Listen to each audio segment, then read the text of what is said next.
Bonjour ou bonsoir, bonjour ou bonsoir et bienvenue. Je me présente, je m'appelle Chani.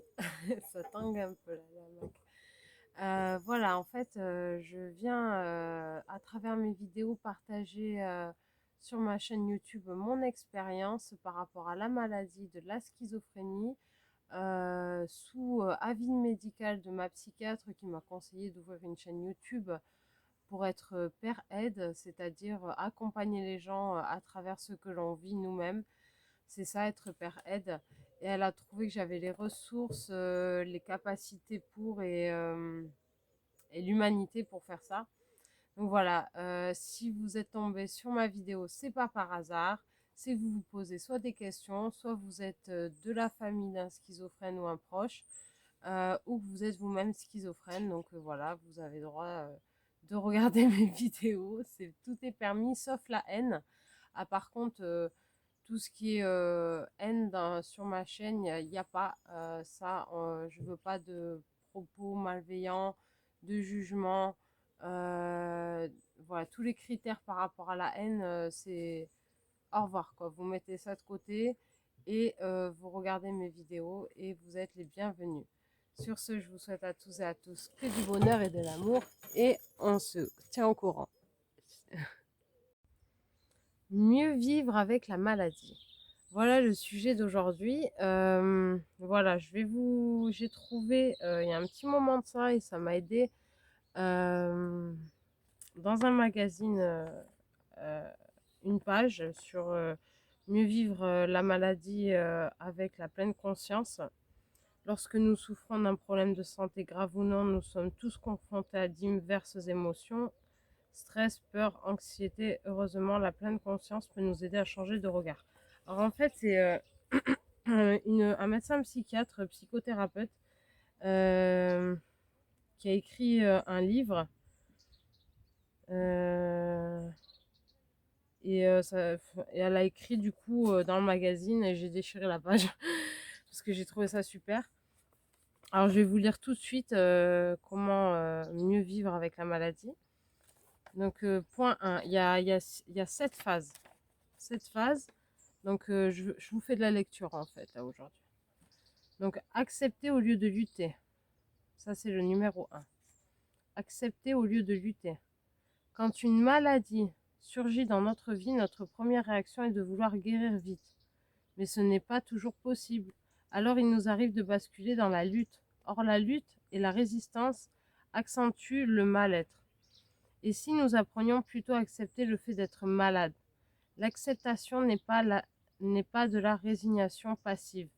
C'est au contraire un acte volontaire de lâcher prise libérateur. Accepter consiste à accueillir les pensées, les ressentis physiques et les émotions difficiles sans essayer de combattre ou de les fuir. Donc ça, c'est le point numéro 1. Excusez-moi, j'ai soif. Je bois un petit peu d'eau. Ensuite, point numéro 2. S'ancrer dans le présent. Face à la maladie, nous pouvons ressentir des émotions difficiles qui peuvent nous amener à nous projeter négativement dans le futur avec un scénario catastrophe à la clé. Or, l'anticipation anxieuse ne nous aide pas à aller mieux. Bien au contraire, elle nous donne une vision déformée et pessimiste de l'avenir qui nous sape le moral.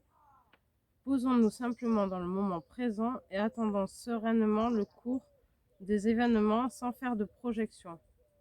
Pour rester dans l'ici et maintenant, nous pouvons nous ancrer dans nos sens en cultivant une présence attentive lorsque nous voyons, écoutons, goûtons, sentons ou touchons. On va vivre le moment présent en fait. Numéro 3. Ne pas prendre les choses de façon personnelle. Lorsque nous tombons malades, nous avons tendance à chercher une explication à ce qui nous arrive. Dans certaines situations, il n'y a pas de raison claire.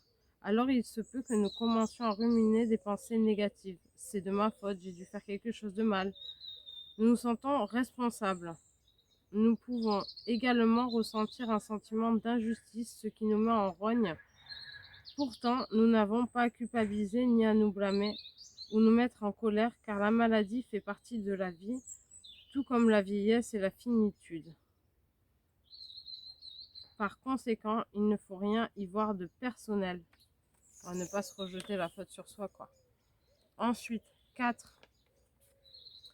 Ne pas se focaliser. Lorsque notre corps ne fonctionne pas normalement, nous souffrons. Nous pouvons alors ruminer des pensées négatives centrées sur nous et notre maladie. Cette tendance à nous focaliser, exagérant sur le problème, peut créer l'illusion que nous sommes seuls et incompris, ce qui augmente davantage la souffrance. En réalité, l'expérience de la souffrance, au sens large du terme, est partagée par tous les êtres humains. Prendre conscience de cet aspect universel permet de porter notre regard ailleurs que sur nous-mêmes, ce qui nous allège du poids de la maladie et de l'impression de solitude. J'espère que je vais pas trop vite. Ensuite, 5. Cultiver les moments de joie. Pour rester optimiste, en dépit de la maladie, cultivons des moments de joie qui nous ressourcent.